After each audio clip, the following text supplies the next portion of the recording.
Electroculture update, guys.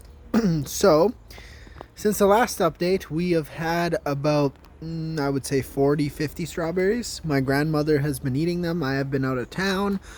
As you can see, they have been picked, and some of them got trampled by a cat. I think I explained that in the other video, which sucks. But good news, the strawberry plant is making a ton more strawberries, so we got those to enjoy.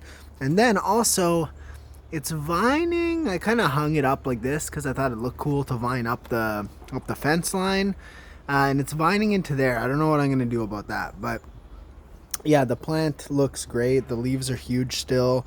I've never seen them create more than one crop.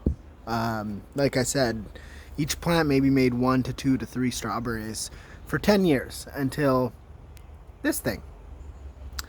And I've changed nothing besides that thing. So hopefully I'm onto something here, and whoever, all those people online that are doing the similar, thank you for showing me this. But yeah, short update today.